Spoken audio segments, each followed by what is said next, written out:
the gone. Hello, and all of the ladies of the Democrat Party have been wearing purple today behind a wall in the green zone, not in Baghdad, but inside Washington D.C. itself. We've reached a point where the National Guard have been turned into the Praetorian Guard. We've been having them have loyalty tests all week. They've been putting them to the question. Arms above the head, stress position, maybe some waterboarding.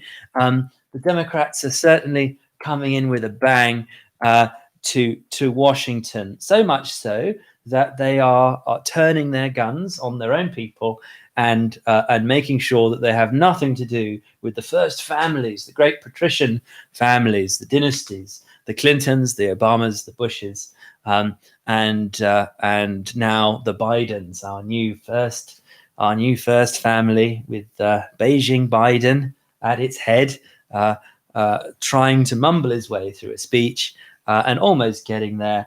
That's where we are. The ship is sinking.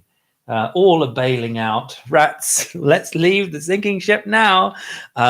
That's all we can do. And how are we going to achieve it? Well, that's where the blockchain revolution comes in, and that's where we can start making a new civilization, a startup civilization. That's what we've been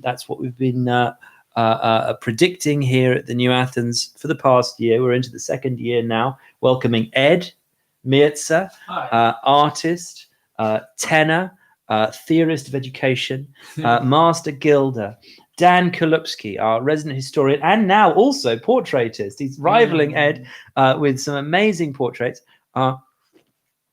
which are on sale, available in the New Athens coin, which has just newly been minted on the Aspire blockchain. We're reviving the art chain, people, also and for hard currency. Yeah, also for hard cash, but the two will have an exchange rate very, very soon, which is very exciting.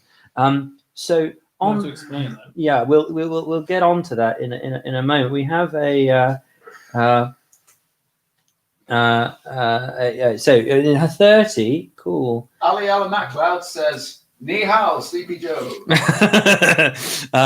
Lock up your granddaughters. Sleepy Joe is waking the Kraken. 30 is good. So in 30 minutes or so, we will have Jim Blasko, the founder and CEO of the Aspire blockchain, who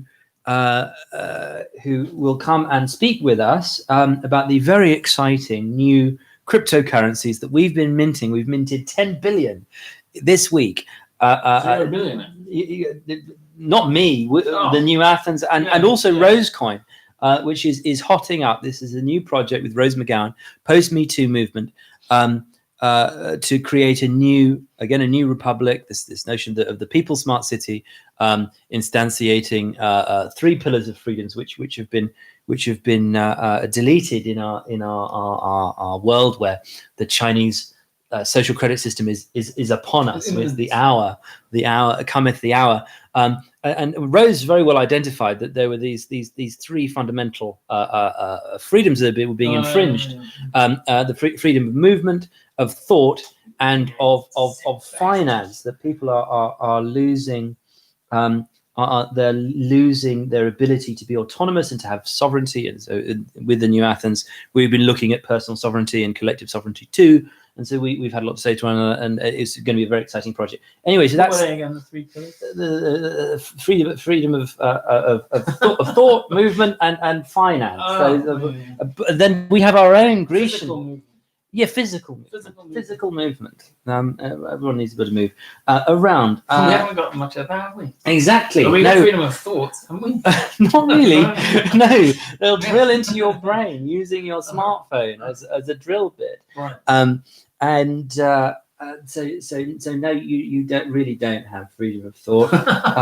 You may think you do, but you don't. Yeah, this is in a liminal space, a little bunker down in the depths, as we are. Bastion. And bastion of free thought and free ideas and free exchange. But that is not. We're outside of here. We're condemned. We're condemned men. We're outlaws. We're bandits. We're pirates and suffragettes as well, for our own sufferance of suffrage. Jay is about. He's coming to zoom in. Let me get it set up. Jay. Yes, let me Jay. get it set up. What do we make of the coronation? Well, unfortunately, I didn't watch it, so you have to enlighten me. You mean the inauguration? No. There wasn't an inauguration. There was a coronation. The guns pointing outward at the American people. That's a coronation. Yeah. So there wasn't a live audience. There was a virtual. There was a virtual inauguration, what was so called. So he was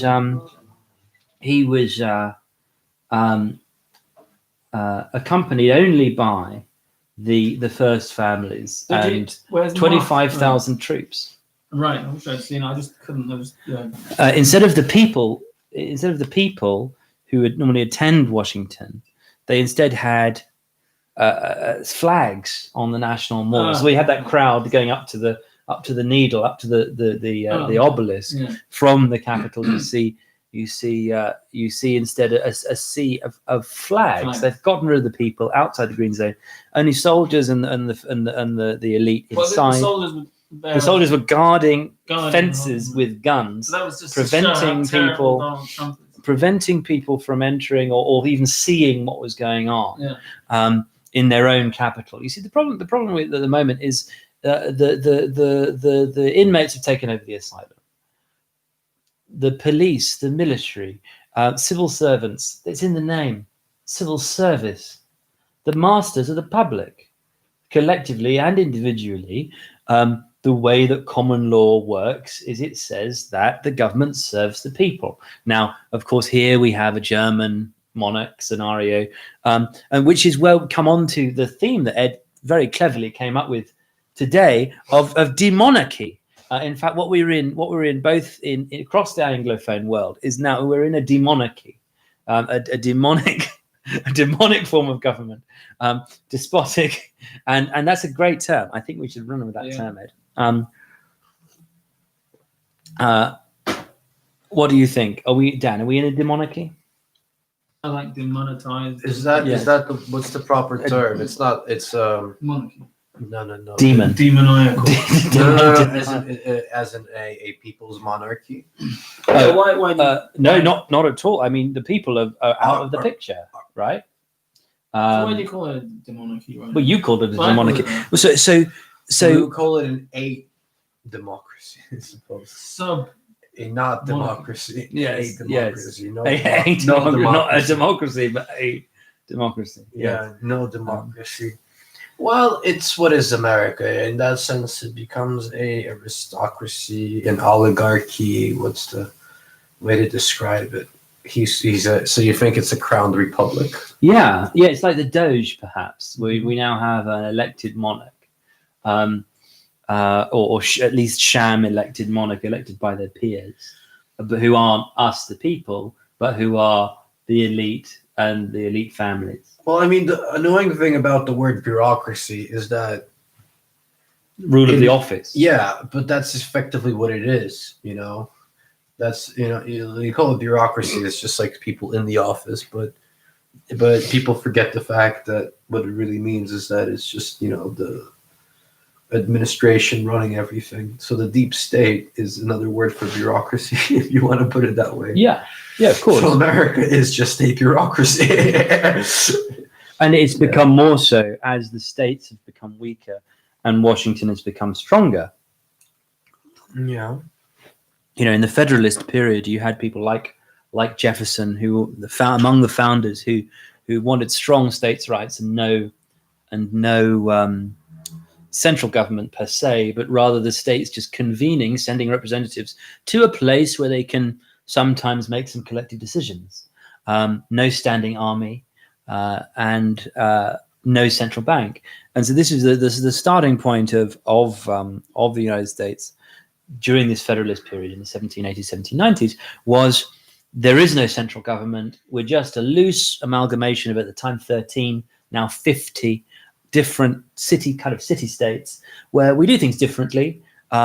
We negotiate trade and the way that we interact with one another using a kind of forum in Washington, but they had no intention of having a strong centralized government, which you can now see. They then projected that force abroad to places like Iraq, to Afghanistan, and created their green zones in the capitals. And now they bring that same war on terror infrastructure, that same means of dealing with populations of subjected colonized peoples in Iraq, Afghanistan, and so on, and they bring that back, and now it's in Washington. Now the subject people is the American people. Joe Biden has doubled down today, not on American carnage as Trump, not with stopping a bloodletting of American industry and American livelihoods over to China, as was promised 4 years ago, and as yesterday he mentioned in his summing up speech. He said, "We've served you. If there's one thing that we've done with this administration, we've not started any more wars," which is, I think, a very strong point. And secondly, we've tried to make the government serve the people and not the people serve the government. And now you can see very quickly the reversal of that. You'll see very quickly. Jim Blasko will be joining in 10 minutes. Fantastic. So let's explain a little bit about these cryptocurrencies. I think Michael has joined us. No democracy without slavery. We've had a lot of discussion this afternoon on the Andrew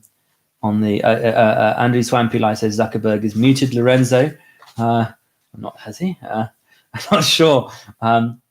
Maybe he has. You're removed from Facebook, right? I don't think so. Is the new Athens removed? No, it's there. I mean, as far as I can see, it's Here we go. Aliana MacLeod asks, on the Republic monarchy comparison, the Roman Empire used to deify past emperors. Do you think we're starting to see that in the media's Obama worship? Yes, absolutely. So we're seeing a retread of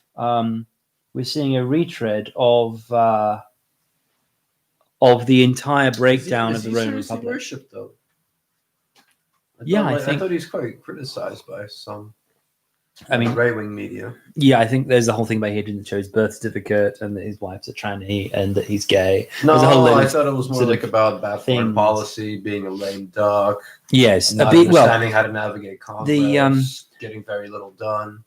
Well, and then drones and stuff, Yeah, the drone, the Obama notion, that he dropped, was it 26,000 bombs from drones in his final year in office in 2016. He was a stooge of the. It was bad luck though, wasn't it? Things sort of erupted during his time. Trump didn't. Obama was fundamentally a continuity candidate from Bush. He didn't show us anything different. He just showed us more American. But that Syrian guy, he started sort of killing Assad. He started killing his own citizens, right? So the argument is that Obama tried to take him out with sort of surgical warfare, right? Well, that didn't happen, and secondly, the bright idea of the administrative state, of the deep state with Obama was, why don't we fund Al Qaeda and ISIS? And so they created ISIS with their strategy in Syria was anybody but Assad, as it has been throughout the Middle East. Anybody but, for instance, the secular republics of the Middle East, which they saw throughout the 20th century as the threat of communism. So, there were miniskirts in Kabul. Afghanistan was a liberal republic, heading towards a democracy in the 50s, 60s. The same with Iran. In the 50s under Mossadegh, Iran was a progressive place. Egypt under Nasser, again, hydroelectric power, progressive place. Or in each of these cases, America came in and smashed what they saw as socialism in that post-war period, because they thought these nations might trend to Soviet allegiance, and so they shot themselves in the foot. They created Al Qaeda. They created ISIS. That's Trump's argument, wasn't it? Yeah, it's similar to how he argues we shouldn't give all our secrets away to China, right? It's a similar sort of thing, wasn't it? Because then they there were huge numbers of Chinese students embedded in American institutions, and they arrested the head of was it biochemistry at Harvard is now being prosecuted for selling secrets to China, right, and being on the Chinese payroll. It's the same thing though, it's sort of selling weapons to militia groups in the Middle East, really, in a way, isn't it? And it's sort of backfiring, chickens coming over to roofs. So that was part of his argument. Yeah, it's astonishing, really, how little. It's astonishing how little that this notion has taken off of no wars this term. No wars this term. Now, wait, we'll see how quickly they start escalating their foreign policy and their war policy. Because now they're back in control, they want to take the heat off their domestic politics and say they'll. Where is Islamic terrorism in the past 3 years? It ceased to exist. We definitely didn't hear so much about it. It's like there's a show, right? And that's not in the plot line of the soap opera anymore. Like that's a plot line. It's been retired from the narrative. And you can see that now bio weapons and a governor of medical fascism is the new big story. Unfortunately, China, like plague, whatever. So all of this is a means to bring in that Chinese social credit system, which we're seeing people are being debanked, not only deplatformed from social media services, but debanked. Who's been debanked? So lots of companies have been debanked, including InfoWars, including prominent supporters of Trump, including Parler and other new social media platforms. Is there a story of debanking from the past? Who might we know about? Is it a new thing? I mean, it must have happened. I mean, well, they're talking about the same thing with Trump, so I mean, banked mean like bank is going to do business with you. That's, So I mean, look at George Bush. George Bush is a good example. A lot of people hated George Bush. They wanted him taken to the Hague as a war criminal for what he did in Iraq and Afghanistan. For what he did in Iraq and Afghanistan. He was absolutely hated. But nobody ever suggested that he shouldn't have a bank account.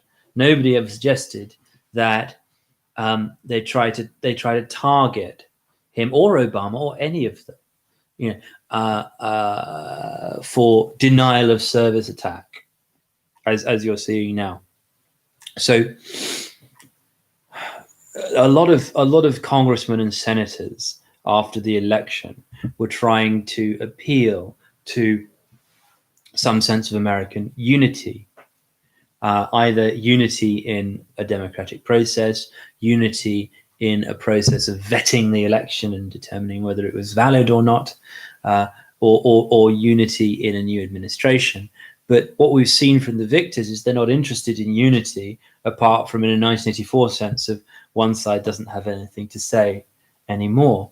And what are the consequences of that? Well, probably civil war, because if one side of a debate is led to believe that going to the ballot box won't solve its problems, then that democracy is broken down. The next vote nobody will bother with. But they didn't before, did they? Mm-hmm. But now they did, and it didn't. And now almost like it sort of like wore itself out or exhausted itself, the whole process. Well, you could say. So, Like America has become Ukraine. I think that's the theme of this year, that Ukraine in 2014, or between sort of 2008 and 2014, when you had color revolution after color revolution in different directions, where you'd have essentially a population split 50-50, 51, 49, 49, 49, 51. Each election staged would tip the balance of power into the hands of one side, who would march the nation in one direction, and then the other 4 years later the other side would win, and then you'd march back again. It's the Grand Old Duke of York. What happens here? You know, he had the Grand Old Duke of York. He had 10,000 coat-check girls.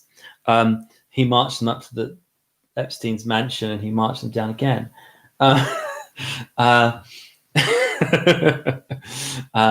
So what are you trying to say, that America is now a failed state? Yeah, it's turned itself into a failed state. Everyone can see it. This sham today in no way covers that fact, just because there are some women in purple coats swanning around on a balcony. That's not a nation, and that's not a democracy. Luke says, it's pretty disappointing how Trump has broken tradition in regards to welcoming the new administration. No wiretaps, no talk of an insurance policy. At least have the decency to frame someone.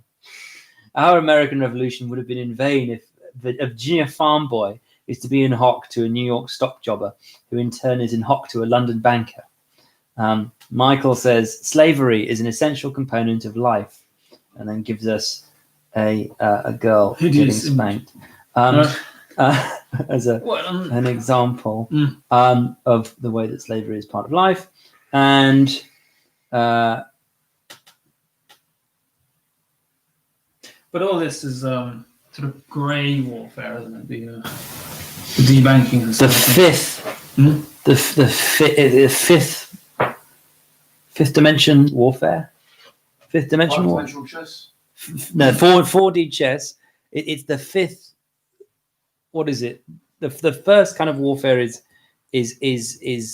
spears and shields, and then it's the best way to play fourth dimension. Is it looking at from above? Like, is that the difficulty of four-dimensional chess? Is that it's just on different platforms?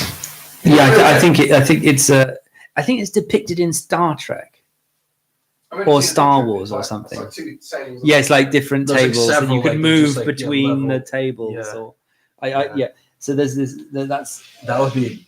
I mean, like, fifth I will dimensional only be warfare. able to play it if I'm looking down up, so I can see the whole field. So first dimensional warfare is shields and spears. Second dimensional warfare is guns and cannons. Third dimensional warfare, I believe, is nukes and missiles. Fourth dimensional warfare is Al Qaeda, is suicide bombing, and fifth dimensional warfare is the new kind of warfare, which is in the internet, which is the information war. Cyber. And maybe off people's power stations.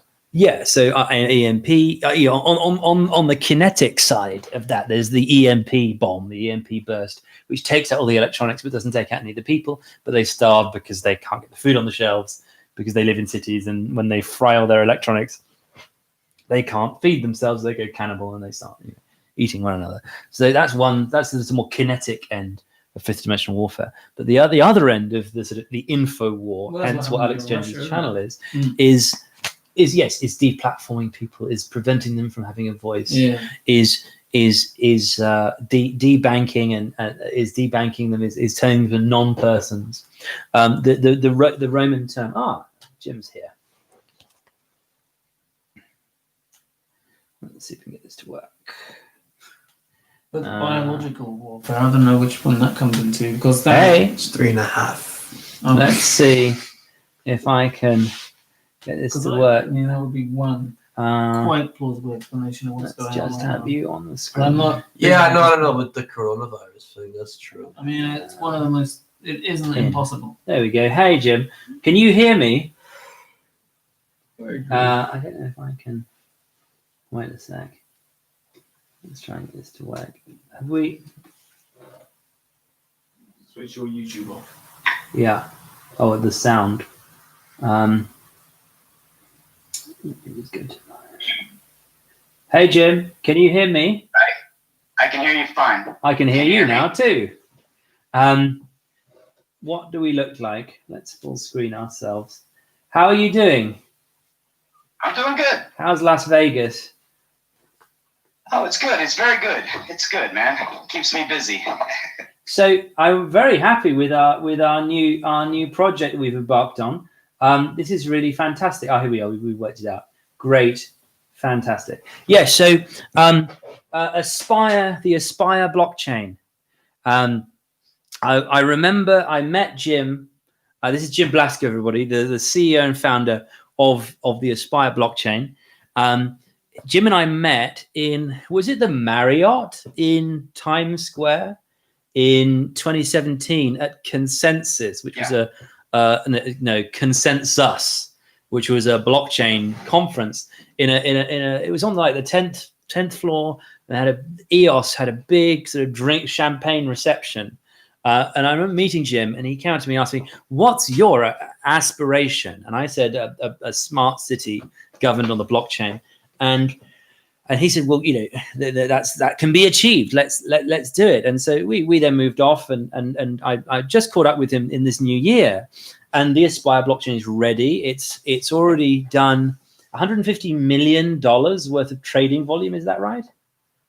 Oh, I'm sure it's probably higher than that by now. That was like about 3 or 4 days ago. I looked on CoinMarketCap. It didn't give the market cap, but it did give the total recorded trading volume, I think. But yeah, that's really exciting. So Jim was, and I believe still is that right? Offering free cryptocurrency minting of a custom cryptocurrency. So I just wanted to ask you first, how has it been? Did you do an ICO in November? Or no, we didn't. We haven't done an ICO. Basically, we had a group invest to us privately called Alphabet. And, that's pretty much all we needed. We received like 150 Bitcoin, and we spent probably half of that over a 2-year period, and then was able to sit on the rest, which has been a good thing for us because, of course, the increase in Bitcoin allows us more capital to run our company. So. Yeah, we're in a good position right now. I think we waited long enough to release. I think we did enough testing and we tweaked enough things that we could really deliver a product that was actually better than I had promised, which is always the best thing. If you can deliver something, you can under promise and over deliver. You are on top of your game. Yes. No, I mean I was so impressed, Jim, when you said, "Oh, it's like 5 clicks." I thought, "Oh, really? Is it really 5 clicks to mint your own crypto?" Would you call it a token? How would you describe it? It's not ERC20 because that's what comes out of Ethereum as kind of the authored token that you can attach. So, like on Ethereum, you can use a smart contract, create your own coin. It's not very simple. You need somebody who understands coding and smart contracts for sure. With Aspire, you don't need any kind of experience. You don't need a programmer, and you get the same exact product. It's not an ERC20. It's an Aspire written code coin. So essentially, it's an asset on Aspire or a token. A lot of people like to call it their own cryptocurrency, and that's absolutely fine because that's what it is. It's its own deal. It is not dependent upon anybody else but its own. It does run on our Gas blockchain. Yes. Aspire is the program that runs over top of Gasp. Gasp records all the information for all transactions of any Aspire tokens, assets, NFTs, you name it. You can build just about anything you want. And you're really ripping through these problems, Jim. I saw the other day that you had mentioned in some sort of crypto press that that you were looking to code in like tweets or tweet style Yeah. Oh, yeah. We've already messages got it. into the blockchain. So, Is that operational? Yeah, it's a great function. It's important because everybody's getting silenced on the internet. Yeah, on the deplatforming. social media We've been talking about platforms. it today. And anybody who decides to integrate Aspire into their social media platform and use our broadcasting feature, which I'm sure somebody out there is going to do it, what's going to happen is those tweets or those broadcasts are permanent. They're in the blockchain. They cannot be changed. They cannot be deleted. They can't be taken away. It's a permanent record. I mean, you could do your wedding vows this way. I guess you could do your divorce this way too. Yes, so I divorce you. I divorce you. I divorce you. And with the way that things are going, the social media powers are just becoming too powerful. I almost feel like they're more powerful than the government now. The governments are afraid to step up to them. Well, yeah, I mean, you saw last week, walk right? out of there and nothing's changed. So I think Facebook is extremely powerful. Twitter, Instagram, all these guys, and they're taking away the ability. In our country, freedom of speech is a major thing, and as it should be here. Blockchain gives it back. Yes, absolutely. It is the only real means of free speech and the freedom of transaction as well, because you're seeing debanking now as well, and this will become very important in the coming weeks and months. And so there's this, you can see the Chinese social credit system, kind of the lattice work coming together of electronic money, electronic bank issued money being then regulated as to purpose or as to what you say on social media or in public. And then that coming into as you say, free speech and free expression, especially in the American Republic, where it's such an important foundation of how you can do a democracy over such a big territory, is people being able to talk to one another. They're now no longer able to do that. And so I think this is quite an exciting time. And it's a time that I'm particularly excited about what you're doing, because we need our own tools. And you've given us a toolbox that we can then start this blockchain revolution properly. Because, with the whole scam coin issue, with Ethereum and the fluctuations in price and the fluctuations in supply and it not becoming the world computer, the operating system of blockchains, that was what it promised back in 2014. Right. But now, could Aspire take that place? How many nodes are you running, and how does the proof of work work? Well, it's decentralized, so anybody can download the software. It's all open source. Anybody can download a wallet and run it themselves, and we encourage that. Actually, we're going to start doing a reward. We talked about it this week. We're going to start rewarding people for running their own nodes and running full wallets. Yeah, and we're really excited about that. As far as like what Ethereum has done and what they haven't done, Ethereum is amazing, and it's brought so much technology to our space, and it's if it was just Bitcoin, it would have taken longer. Yeah. Ethereum's helped that exposure and adoption in that way. With that being said, Ethereum is still pretty difficult. It's not the most user-friendly environment. I constantly have to explain things 10, 15 times to people. I think being simple is really important. Making things easy for everybody to use is important. And then with that, the technology of being able to be the world's computer, it requires all that mining. It requires it. And if they're going to change to proof of stake, they're going to have a big problem with this. So we're going to remain proof of work. We're not going to ever need to change. We're a fully pre-mined coin, so we don't have the mining issues and the mining problems that Bitcoin faces and that Ethereum faces. Explain pre-mined. We face a different problem. We face the computing problem. We need more computing. Well, the mining equals computing, so we need that in order to be able to launch smart contracts. So in the next couple of years, we do have a plan. We would like to have our own virtual machine and give that next tool to the people. In order to do that, we're probably going to do something that's never been done before, and that's taking pre-mined coins that are set aside and start randomly injecting them into miner fees. so that you don't know how many coins you're going to get for mining. You might get 5 or 10 or 1,000. Who knows what it's going to be? But at this point, we know that we're going to do something very unique, very cool, very different like that. And in the meantime, we're building our user base by giving them the tools that they can use right now, which is like New Athens coin. You're building your own cryptocurrency. That tool's available. The broadcasting tool's available.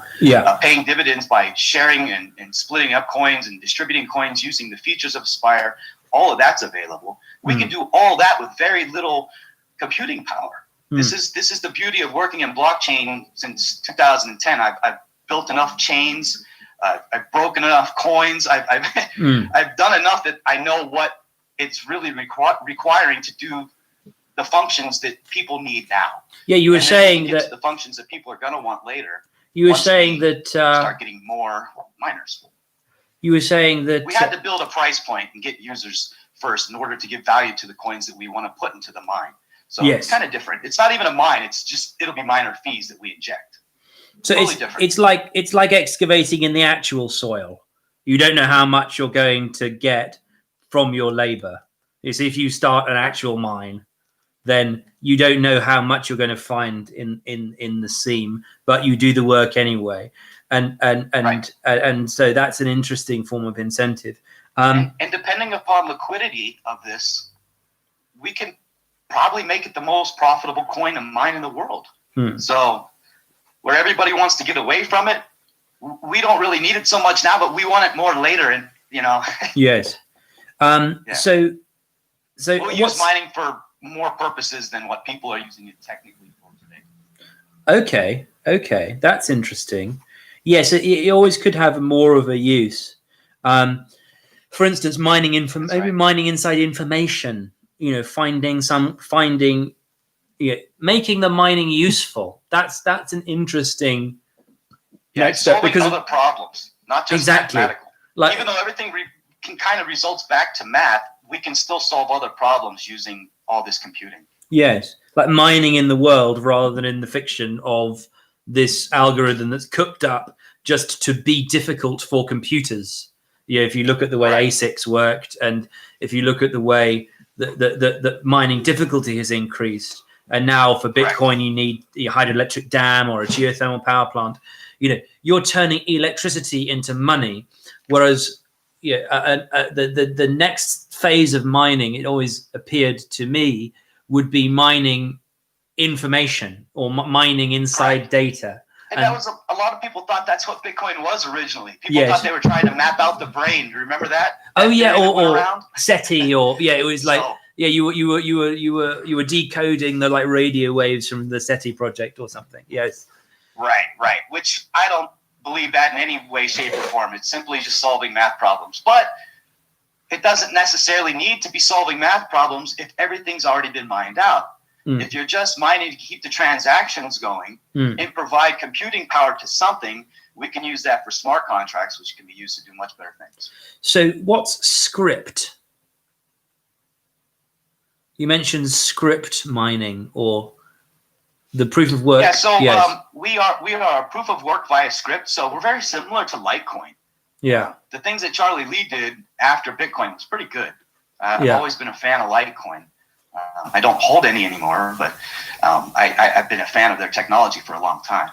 So we've always used a Litecoin as our core, and we go from there. So this is really exciting. I mean, it's come about. Litecoin, let me rephrase that. Litecoin's not our core. But we use Litecoin core as the core of Gasp. So we added Gasp to get to Gasp. We use part of Bitcoin, we use part of Litecoin, we use part of Peercoin, we use part of Feathercoin. Yeah, it's all different codes that we've integrated in together. So I saw like a salad of cryptocurrency algorithms put together, but it's all proof of work. So how do people become node operators, and how do they get? Do they contact you? How do they go through the wallet system? Because I know your multi-sig is working. There's a lot of pieces. I would suggest first starting with aspirecrypto.com, which is our homepage. Yeah. That's where most of the information's at. There's a place there that's a link called Documents and another link called Facts. There's tons of information there. Yeah. Next would be, that'll take you to our GitHub. There's links in there to get you to our GitHub. Great. Our GitHub is loaded with all the files that you would need. So if you're going to want to run just a node, you can just download a Gas QT wallet. That'll give you a full node. That's supporting the network somewhere in the world. Yeah. If you want to actually mine, you can mine through that node if you wanted to support the network. There's no rewards right now for it, but like I said, eventually we want to inject coins into the mine or into the miner fees. And then, of course, you could run your own Aspire wallet, which, again, that's what we were talking about, giving a reward for doing. Anybody who sets up a wallet, an Aspire node, a full wallet, we're going to reward you for doing that. We just haven't decided what that's going to be yet. We want it to be something good. Yeah, I can see that. You know, as we've seen with the kind of the marketplace of ideas that blockchain and Bitcoin have brought about. One of the key insights that I've had, and that I saw in New York as well, was the control of greed. So instead of trying to make people more moral, you know, religions try to do that, cults try to do that. So they try to say, oh, we're going to improve humanity, we're going to improve who people are.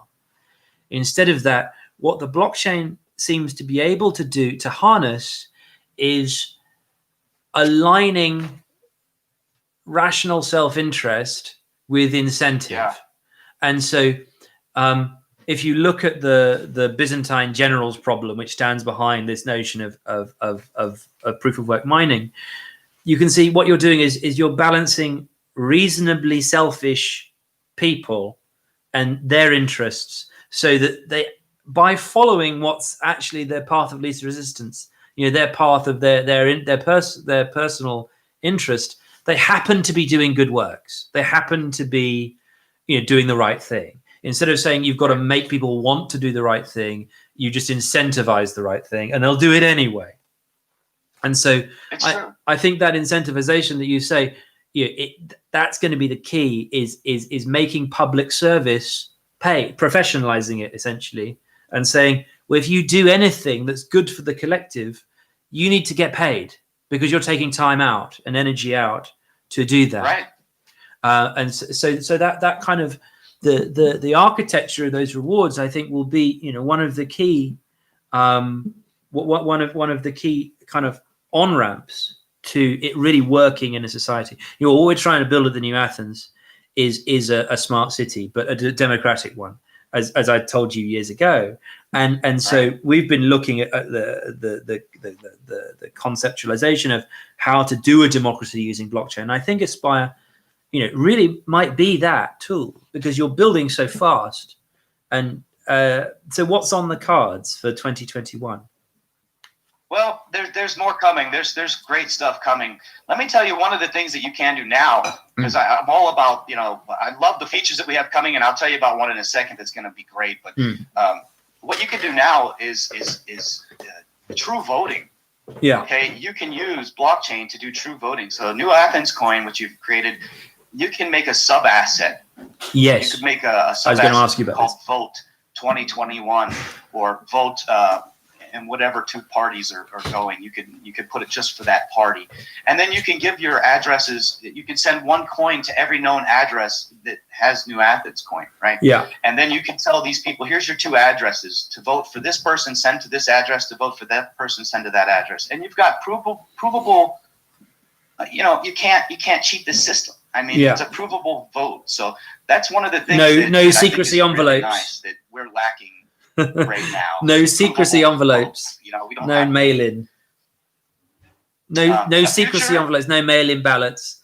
No signature. No signature databases. No. I don't understand. For years, we've been a mess with voting over here. Going back to George Bush when they had to recount. Oh, the hanging chads. Yes. Florida. I wish they could say it was better, but hopefully they're listening to us, because we have built a better system. Fantastic. And we can help this shit, man. We can make things better. and we can fix the problems, but they got to listen. So you can do a vote by, let me just get this straight. You create a sub asset and you send a sub coin to every address and say, post this back to either of these, or you can instantly send one coin to everybody holding New Athens coin with one click. Yeah. And so then they then send it back into the slots. It's like putting it through the slot of whichever they're voting for, or presumably, can they create their own? So Yes. Can they create a third, like, okay, yes, no, and reopen nomination? No, it's like someone say, okay, I want to reopen nominations. I'll create the third. Yeah, that would be great. Somebody who didn't make it, yeah, people can still vote for. You Yes. know what I mean? Yeah, like a write-in. I mean, you see that on. I think Facebook did polls pretty well, because if you look on Facebook, the way they do polls is the creator of the poll gives the options, but then you can do a write-in of your own option afterwards. And I think that's actually very interesting. And so to articulate some of those more perhaps complex decision making is really exciting, because that's how you can take a debate and then really turn that debate into decision making in action. Is not to crush down the diversity of opinion, but actually instantiate that. And so that's really exciting. Yes. So yeah, I think we'll do that. We'll start doing the voting. That'd be a really good way of doing a pilot scheme for a direct democracy. Because we haven't really seen one since ancient Athens. That's hence the new Athens. So it would be good to now. It's good to have this proof of concept, and if we could do it through your platform, that's amazing, Jim. That's absolutely. Oh yeah, it's ready. You can do it. That's now, ready to roll. Easy. Great. And the distribution of the coins literally takes one click. So it's a beautiful, beautiful thing. So if we want to take on coin holders, then we just get them to go to aspirecrypto.com. And they make a wallet. Well, that's the information site. If they want to get a wallet, they're going to want to go to aspirewallet.com. Aspire Wallet. That's it. Okay. So I will make a little address, and that's where you'll hold all your coins, where you can create your own coins, tokens, assets. You can create NFTs, which is another very big thing right now. What's that? Tell us about NFTs. NFTs are non-fungible tokens that people are. Oh yes, I remember. Yeah, they're using those to create like a way to publish digital artwork or a limited number of something, whatever it might be. I remember being at the Bitcoin Center in New York, down in Soho, buying Yu-Gi-Oh cards online, and there they were really keen on Pepe coin. Yes, Pepe was like the first version. Yes, as a non-fungible. Well, it was almost semi-fungible. Really but it had value. These non-fungible tokens that have value. It's kind of funny, Yes. Are they basically like collectible baseball cards or Yu-Gi-Oh cards? Exactly. Yes, like Magic the Gathering or Pokemon or baseball cards. It's exactly what it is. Yeah. But that's just the first wave of it. Yeah. Okay. We're seeing the biggest producer of sports cards in the world, which is Topps, or was Topps for 50 years. They are now putting cards on the blockchain. I actually own some cards on the blockchain because I'm into collectibles. Oh, okay. This is very interesting, Jim. So because Wax is doing it with Garbage Pail Kids, and we're looking to license and do it with some major brands, major lines. So that's something to look forward to. So we have art. Well, we have artwork and artists, and we're looking to revive the art chain prototype. And actually, this architecture might do very well with your non-fungible tokens to take art and turn that into certificates of authenticity for that and provenance for that art. And this is one of the big things is that you cannot counterfeit blockchain, obviously. Yes. So with that, if you have a blockchain identifiable shoe, it's a real Nike. Yes.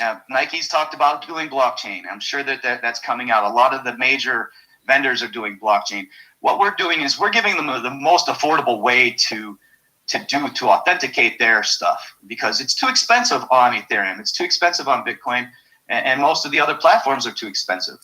For instance, with us, one gas coin will do 380,000 transactions. So a coin right now that's 30 cents, you can do almost, over 250,000 of transactions. Yes. So absolutely. I think you're right. The expense of using what essentially is a tradable asset like Bitcoin or Ethereum to do gas activity, to do the processing in the world computer, to do smart contracts is dumb. Like, it's a bad use of resources. You're right. And after the takeoff of Ethereum as like an arbitrage pair with Bitcoin trading, so it gained its own value above like nominal, it lost that functionality fundamentally to create those smart contracts. And it's so good that you've now made that. In a lot of ways, I don't know if you're familiar or remember Counterparty, but I know you mentioned it. Yeah, because Counterparty failed because of Bitcoin fees. And in a lot of ways, Ethereum is failing because of Ethereum fees. So people building NFTs, let's say you want to make an NFT that you want to sell for $10 to somebody. If it costs $4 in fees or $5 in fees, it's kind of ridiculous. You're spending, too much. So we needed to make it cheap. We knew that. We needed to make it secure. We knew that. With Aspire, we're staying proof of work, but they can't double spend us because we've got 51% anti-protection. Yes. So yeah, tell me a bit about this. You've got this big trading volume according to CoinMarketCap. How many nodes are there at the moment, and how does the writing of blocks work?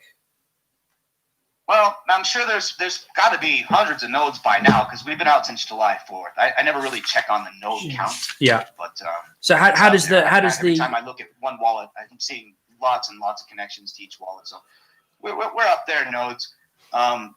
As far as the blocks being created, miners mine the blocks. The blocks go through a checkpoint server. This is the only kind of centralized part of our system. But by doing a little bit of centralization, you add 99% security.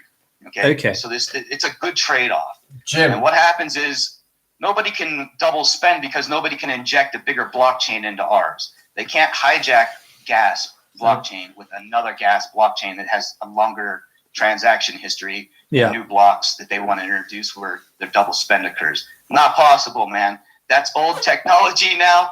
The way that these old blockchains are running, they're all looking to upgrade. Ethereum Classic, Charles over at IH Group, Charles Hoskins, he's gonna put ACP into Ethereum Classic. Oh, really? I've seen all this stuff fantastic. coming years ahead of time. So great. I've been using ACP for years. And he's your neighbor, isn't he? He's your neighbor in Colorado. Will go up to 100K. He's not far away. He's a nice guy. I talk to him once in a while in a group chat that we're in. Good guy. Dan asks, what was it? Oh, is Bitcoin going to go 100K? Absolutely. Yes. In what time frame? Yeah. Probably in the next few years, guys. I mean, I'd like to see it. I was telling somebody it could be as soon as 2 years. I figure 50, 60K this year, and then probably a pullback to 50. It'll probably sit around that, float up and down a little bit for a year. And then we're going to see it happen again. It's all about supply and demand with Bitcoin. There's just not enough. No. And in the I end, don't care if you can buy 0.001 Bitcoin. Everybody wants one. Bitcoin. So, yes. At least. Yes. Everyone wants. That's a good point. Everyone wants one. So yes, that's the kind of the Bitcoin Air is having. It's almost like so you're 1/21 millionth or maybe 20 millionth of this. If you've got one, you've got 20 millionth of the supply. That's actually very good. That's a very good point. And that's the FOMO. That's the FOMO really. Do you have one? Here's the FOMO. Yeah. Do you have one whole one or not? So central bank currencies. Where do you think they're going? I mean, you can see what's happening in America, perhaps with a greater degree of granularity than we can here. What's going to happen with Yellen in the Federal Reserve, Treasury, and with super quantitative easing and so on? Where do you think that's going to go in the next 4 years? Well, it's really interesting because it all takes time for things to kind of blow up. Yeah. It all takes it takes a combination of things. bad government, too much printing of money. Yeah. Something else that makes more sense. It's all leading to this. It's almost scary.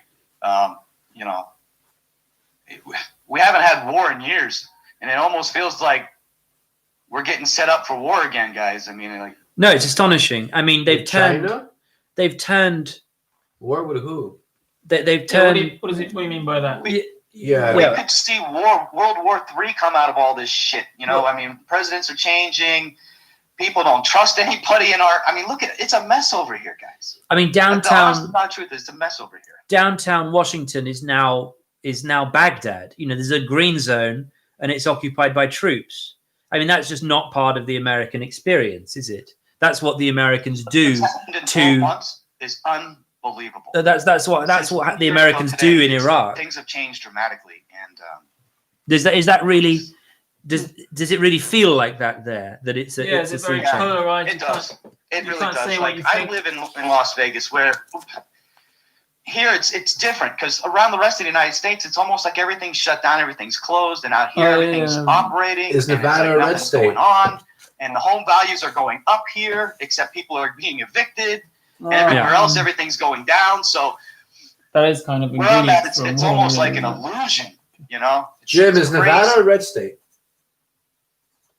But the rest of the place doesn't feel very good right now. The United States doesn't feel very secure in my mind. I don't think it's really getting better all of a sudden. I mean, we're going to see a lot of change in the next month.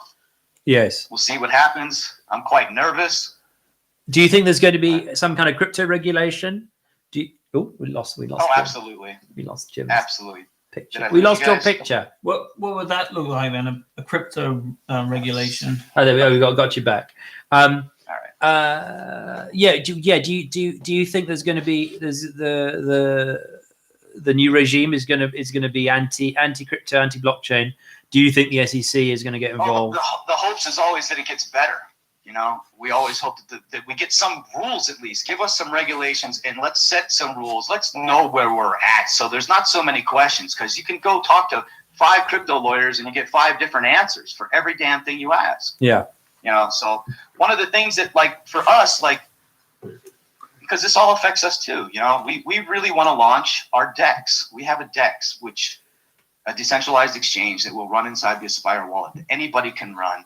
And you'll be able to trade New Athens coin versus every other coin that's ever been created on Aspire. We plan to wrap Bitcoin. We plan to wrap Ethereum. We plan to give all these other tools that you guys need. Yes. We already have this DEX. We just didn't launch it because we were afraid of regulations. Yes. Things have changed fast. All of a sudden, Uniswap is in New York. And operating just fine. Yes.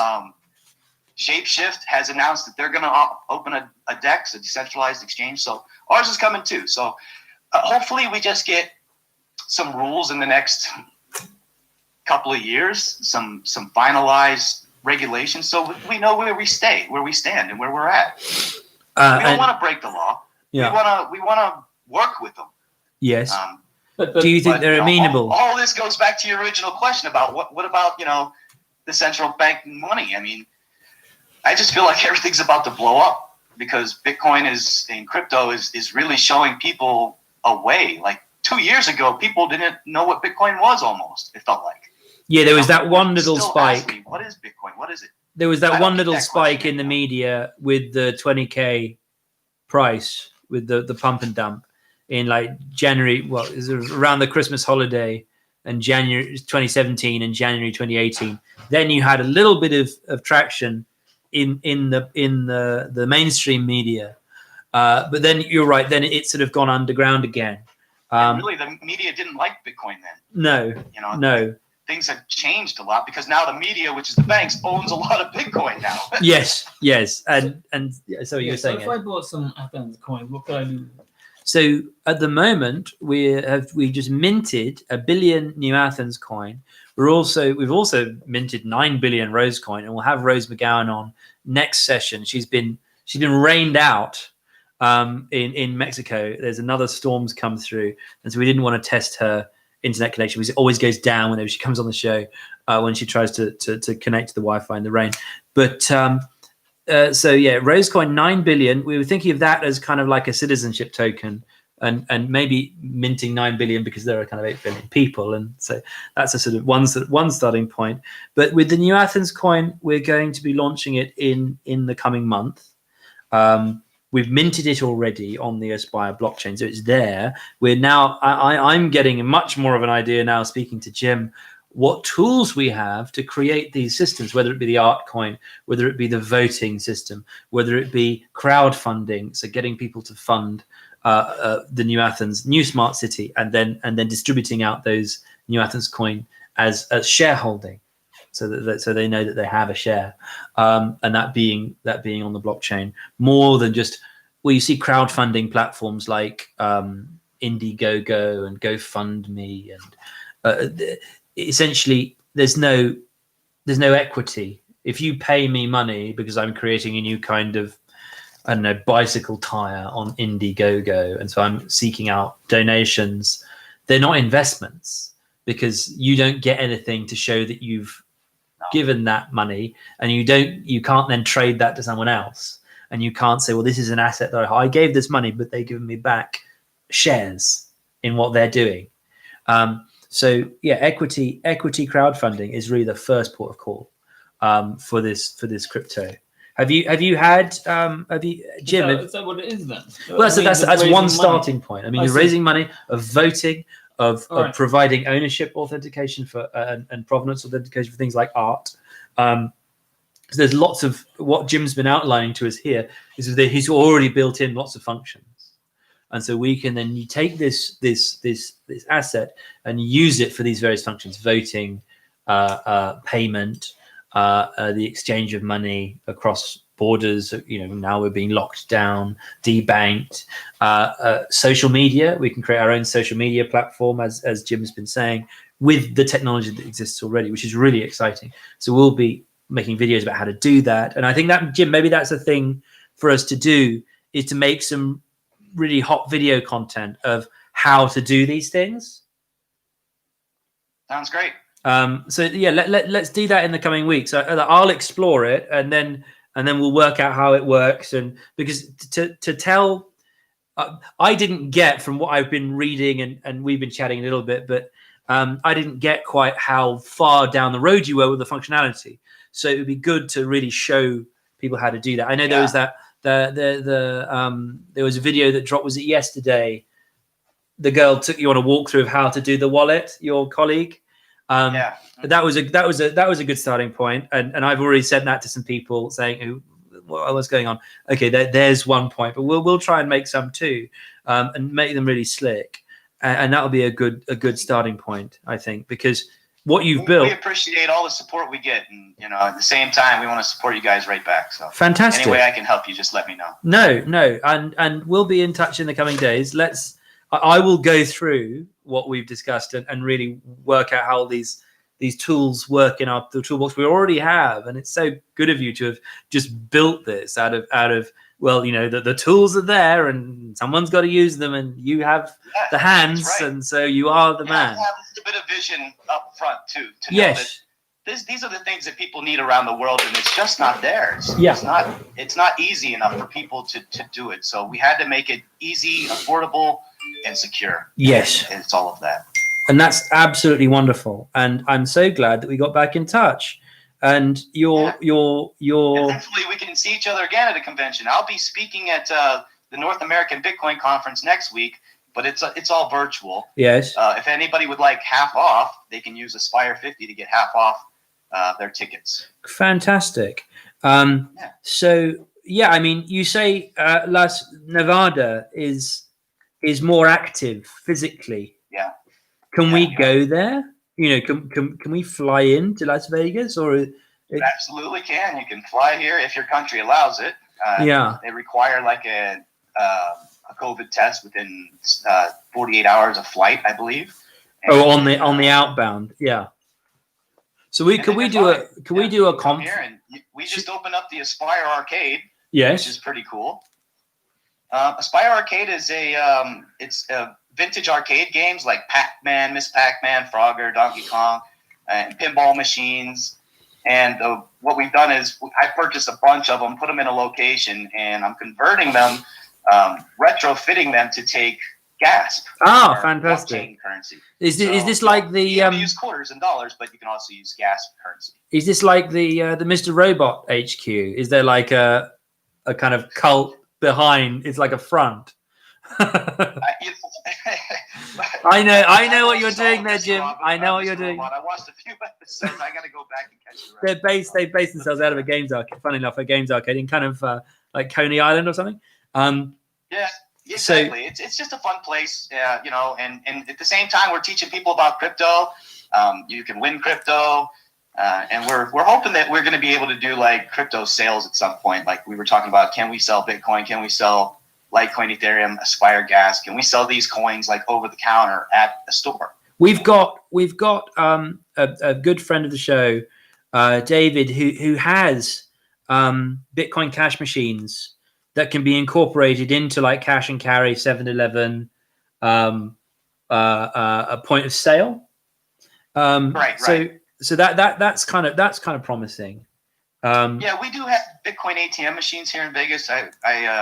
We wrote the wallets for CoinCloud. That's our big one here. Oh yeah. But we're looking to hopefully get Aspire and Gas onto CoinCloud ATM machines as well. Oh, great. And if your guy wants to add Aspire and Gas, have him contact me because we're definitely trying to expand as much as. Yeah, I will. I'll drop David a line after this because certainly here in London it'd be great.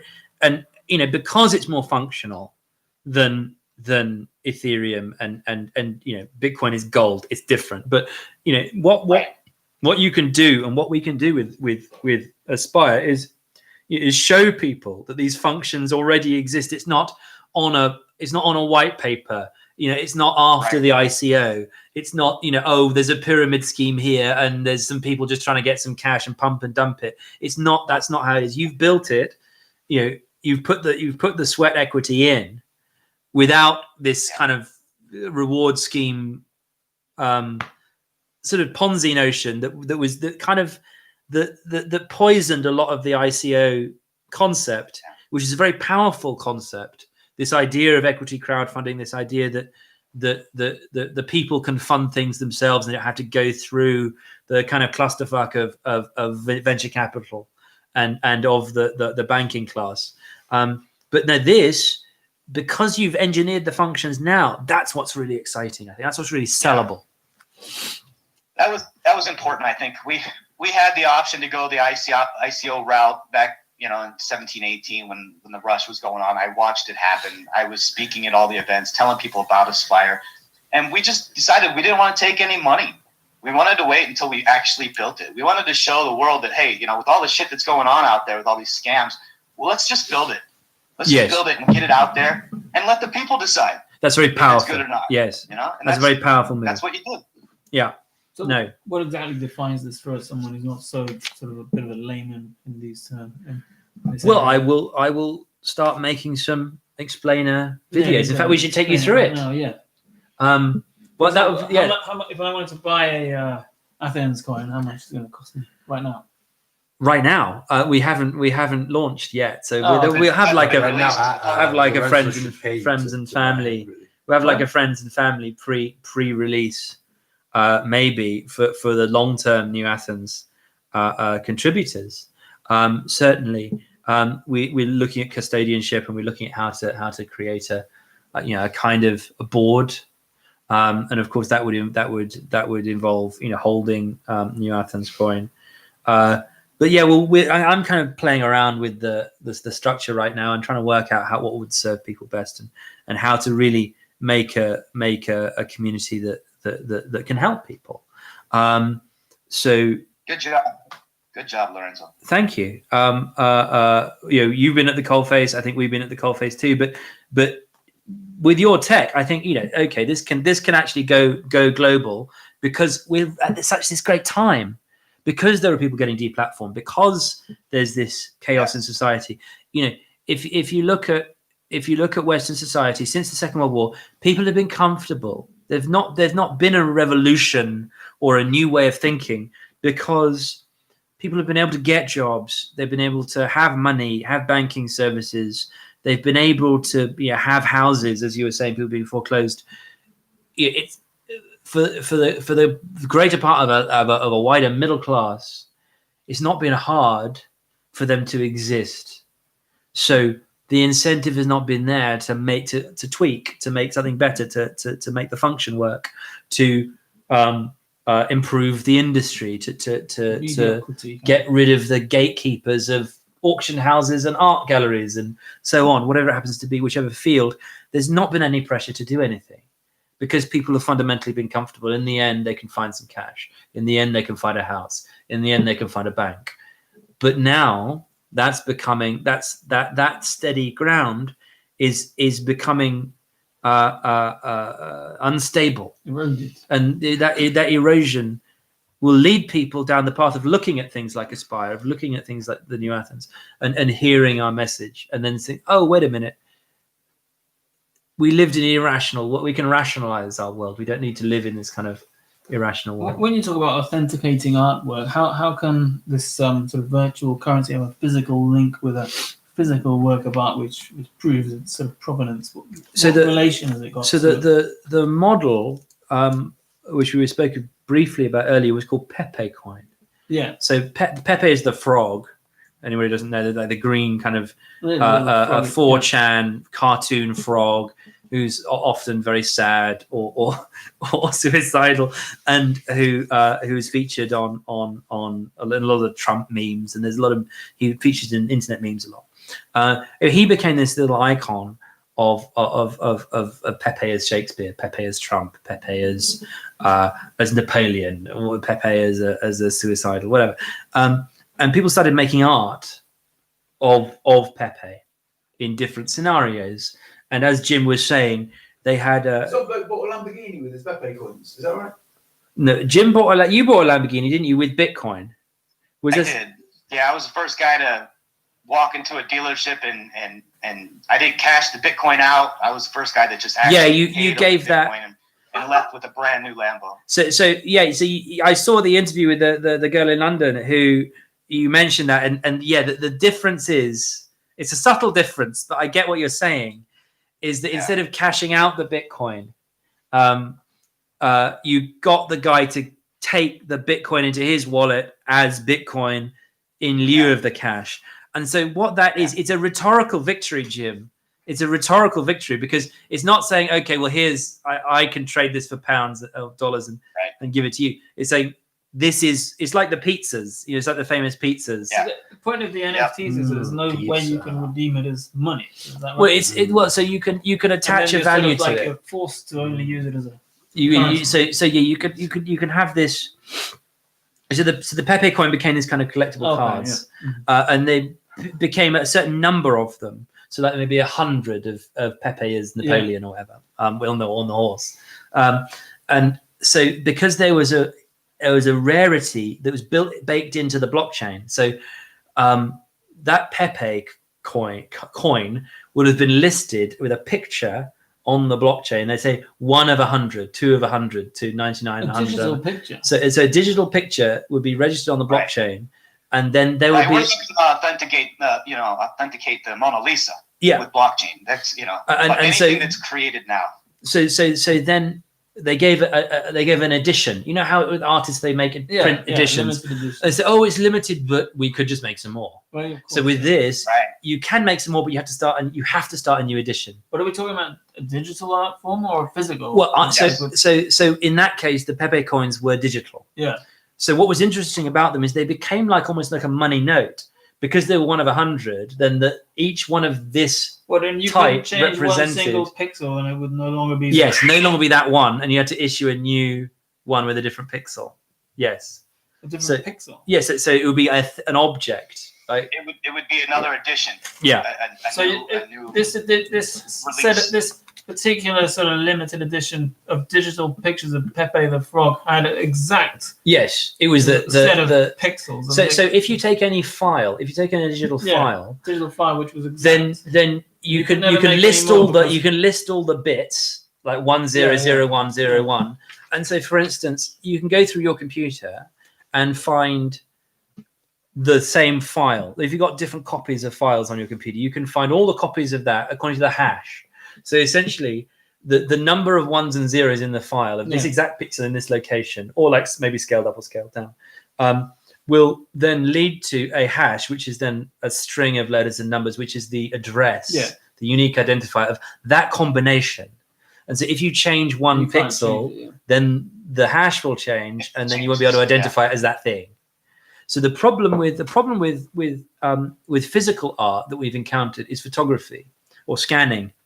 So this is something we might speak to Oliver about, because with the Pepe coin, you could say, okay, well, it's 400 by 600 pixels, right? And then you hash that function of that exact thing, and then if you change a pixel, as you say, it's a different, as Jim says, different edition.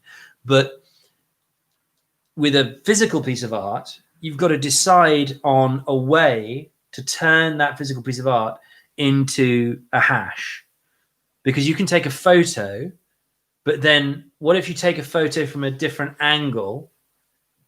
Will it be the same? You can't get a hash function. It's always going to hash differently because of the time. The epoch always changes, so the hash will always be different no matter what. If you take a picture now and you don't move and you take an exact picture a second later, the hash is different because of the time.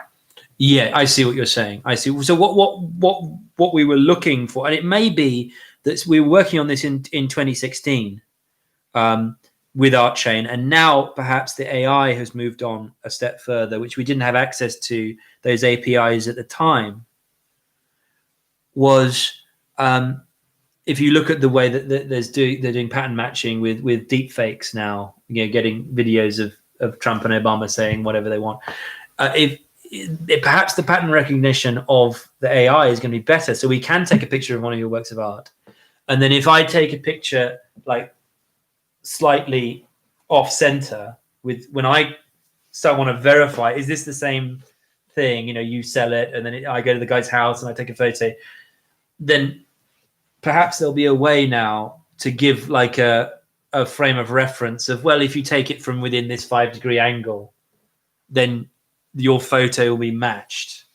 Well, I guess it would be more like one of those scanning devices, it would be mishmash sort of mesh. But what you want to do with an ArtChain is take your camera phone, take a photo of the thing on the wall and say, is this the same thing as the one that was in Ed's studio 6 months ago? So I see what you mean. You could take a scanning device. It's much harder to authenticate physical property. Now, there's things like NFT chips and stuff like that can be embedded. Yeah, that can make that possible. Yeah. So if you put the code, either a QR code, like the easiest one is like a QR code. So you'd stamp a QR code into your art as like maybe the signature or a hologram. QR codes are quite digital chip inside the frame. QR codes are quite good because you could paint the QR code. I don't know what level of granularity you need. We need to work it out. But if you made a QR code as a signature, so you know what I mean, so or like a stamp, in the paint. Then maybe you create a rubber stamp of a QR code and you put it in the something like that. So it's inside. The problem with putting it on the back is people can like rub it off, or if you put it in a chip, then they can leave with a chip. There's other issues. If you put it in the work, though, that can be quite interesting. Anyway, with this now, Jim has given us these tools. We can this is no longer a speculative. Like Nike, I think they're going to be putting NFT chips inside their shoes, like in the sole, somewhere where it's just a little lightweight chip. It could be scanned to verify that it's on the blockchain. So is that part of the whole? There's a lot of different ways to do it. So this is part of its link to physical objects, or these kinds of things like holograms and chips. Yes. So it's how do you with Pepe Coin? It was easy. Because it's a digital object. But the problem is getting the digital certificate and attaching it to the physical object and preventing it from being forged or levered off or that kind of thing. Yeah. So Jim, you think Nike are on the point of doing that with their? I think so. There's just too much counterfeiting with the Gucci purses and the Louis Vuitton stuff and they've got to do more and more difficult the thing is, making. What a lot of people don't realize is the counterfeiting's being done by the same people that make the actual product. Yes. So these so there's actually no point to buy an authentic fucking Louis Vuitton bag. No. Almost not. Yeah. No, because the fake will be from the same factory, They make made to the same standards. No. Some people are so fucking stupid. But if you generate some sort of hologram, which would require some sort of mining for you to be able to authenticate it or create a new one, that would be foolproof, wouldn't it? So the only incentive to Yes. buy a real Louis Well, Vuitton then if you bag could get these holograms, and is just to say that it's authentic. Well, I don't think You're a willing to pay hologram is more. good enough. Well, You need that something what they that call can be a Libben scanned, good? not just like a printed something. I think you need something digitally that can be scanned, like a serial numbered NFT chip that was assigned to that shoe. So that in a lot of ways we've thought about this, like with the FCC assigns MAC IDs. Yeah. And you have to apply for these MAC IDs, and every single device has one MAC ID, and there's no two devices in the world with the same MAC ID. With that, we could put MAC IDs onto NFT chips and then put those into shoes, purses. maybe there would be a way of and doing with it. that NFT, it could be read to be checked on the blockchain so that you could track how many times it's been sold from person to person. Yes. Yeah, but is there not a way, like, you know how a human has DNA?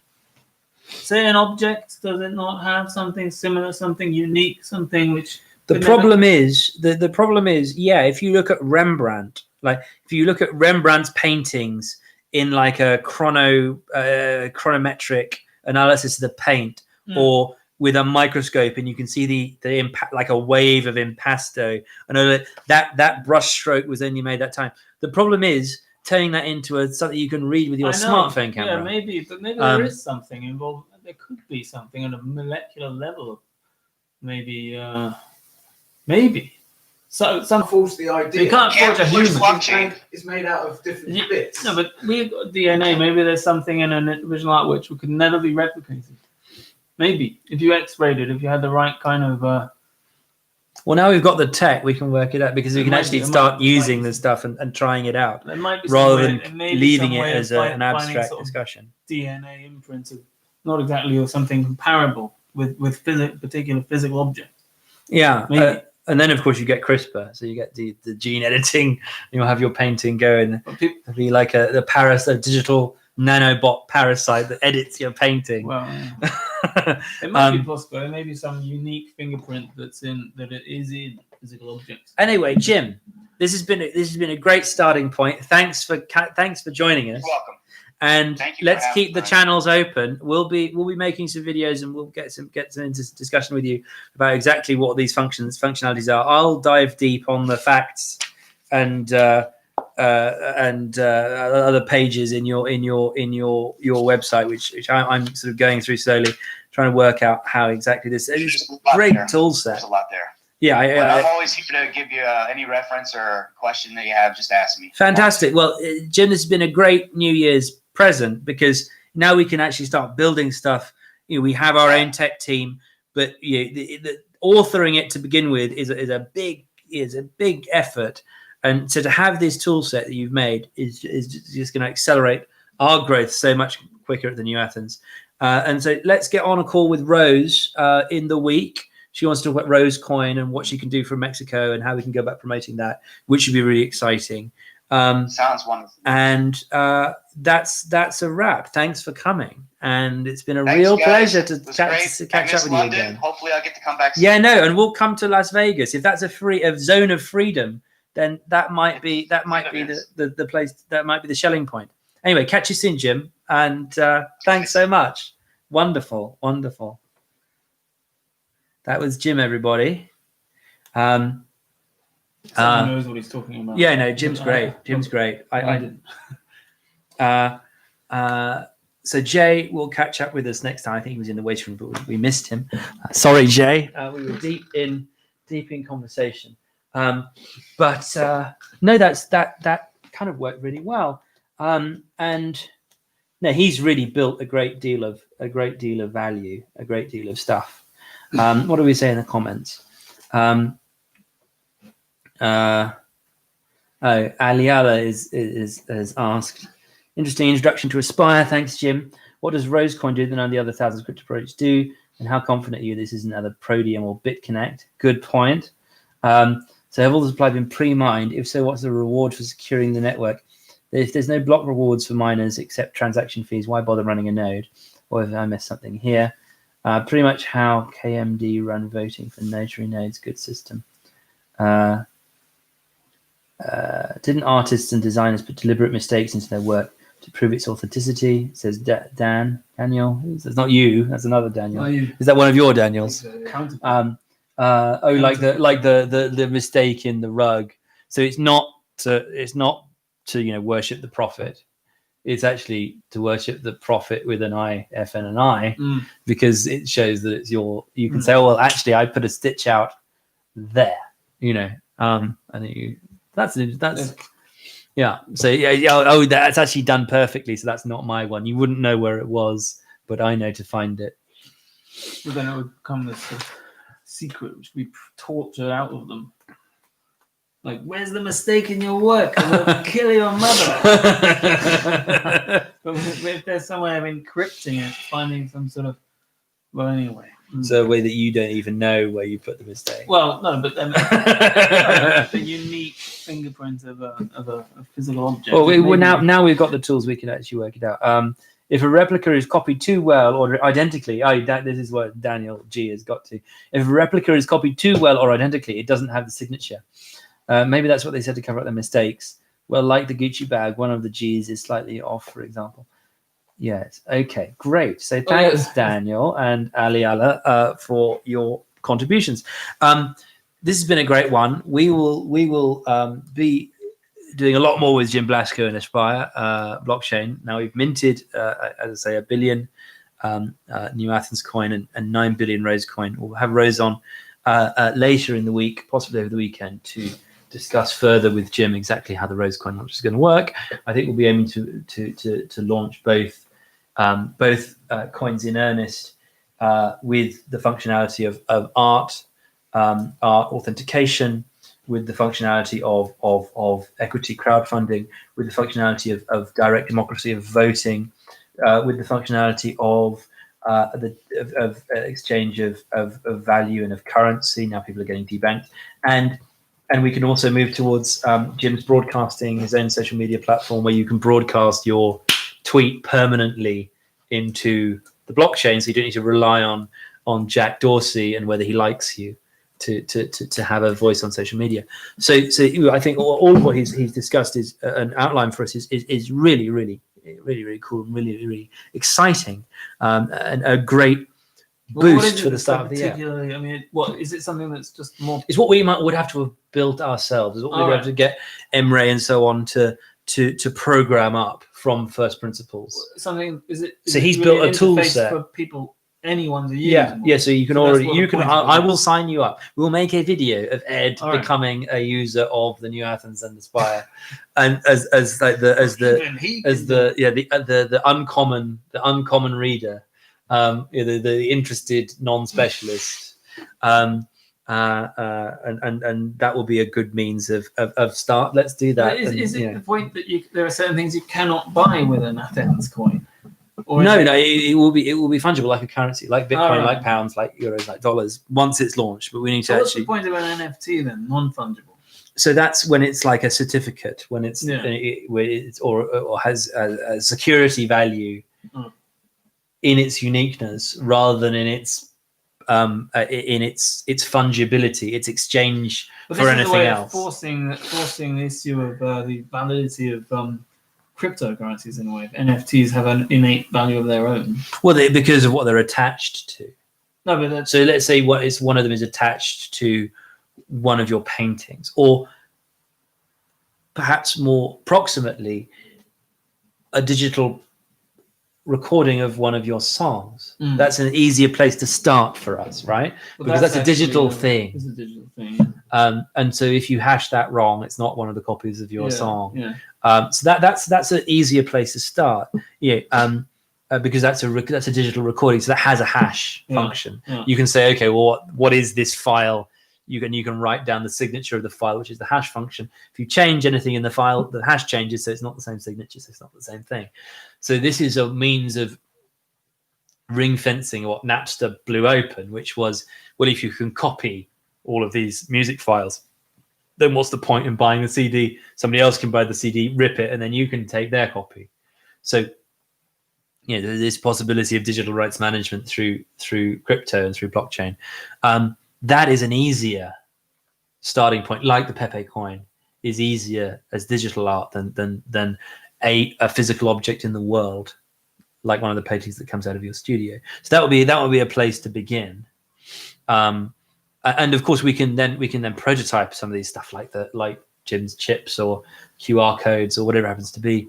And we can try. Now we've got the online system. Now we've got the blockchain. We can actually try this stuff out rather than having abstract think tank conversations about it. And we don't need to wait for our tech team to code it up from scratch and build the blockchain behind it and so on, because that's a year or more's work just to get to the stuff. We've now got to the starting blocks, so we can start making this stuff real rather than it being an abstraction. Anyway, I think you had some music for us. Yeah, sure. Should we hear Ed on the way out? Thanks, Jim. Ali Alice says the flip side is a chain with big blocks like BSV can embed data for anyone to access music, porn, like Napster that no one can ban because it's decentralized. The reverse argument for NFTs. Oh, so if you take coins that you can attach the file to, so you can put the data in rather than putting just the signature of the data, the hash, you can put the thing itself. Now, people have said Bitcoin can't really do this very easily.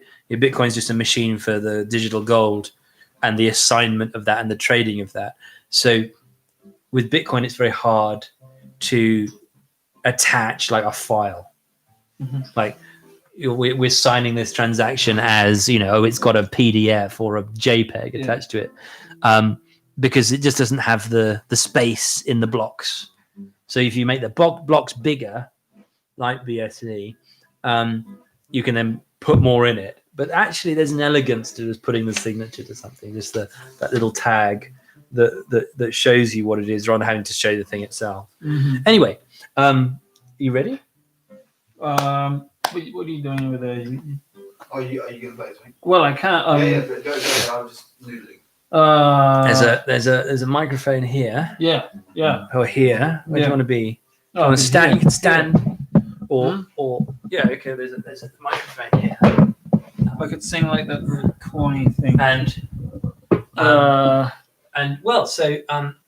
Thank you, everybody. We will be clipping this out and turning it into more content for you. Please join us on the New Athens Telegram and Signal channels. Oh my God! What's happened to my left?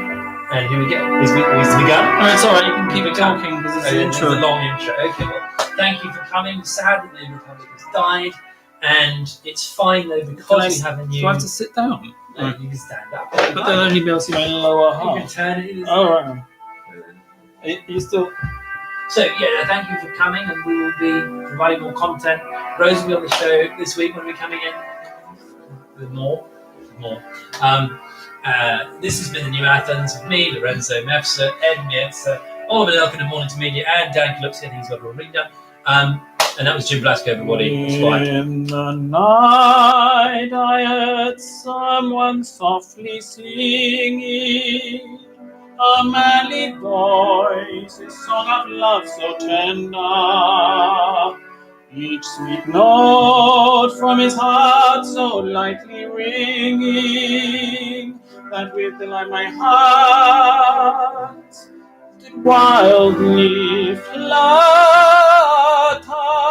How madly did my heart throb with delight.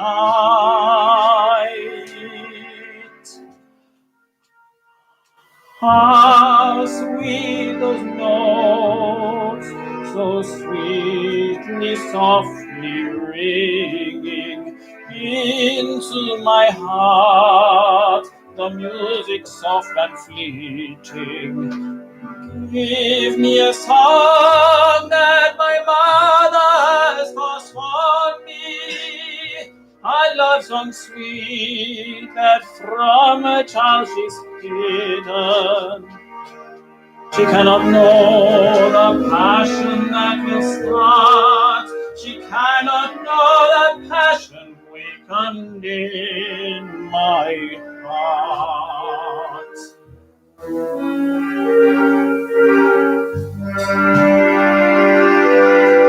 Love, could I kiss thy raven ringlets flowing, thy ruby lips, thine eyes with passion glowing, then will I die,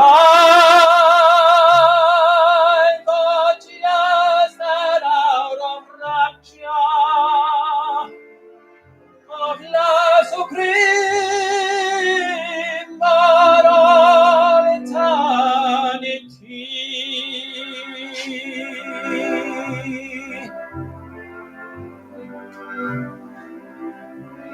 I think that maybe, oh no, is there a heat? Love, could I kiss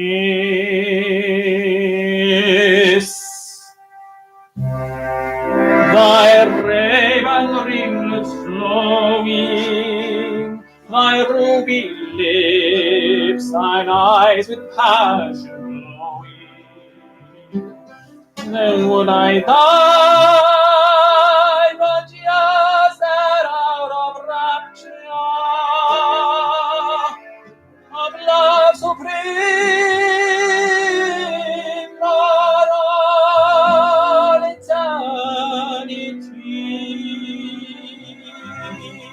eternity. That's for you on the blockchain, verified, never to be forged in any way. From Ed Mercer. So did you get my name? Is my name on there? Okay. Is my name on there? No, I want to tell them about my album coming out. Yeah. What's the album? Coming out soon. Rockin' Arias 2. You heard it here. Maybe Hashed about on the 10th art chain. Hashed It'll on be the art there. chain. It's Ed Mercer on all streaming platforms, and soon to be on the crypto. Tears streaming. Tears from our streaming, flowing. You'll need a mop.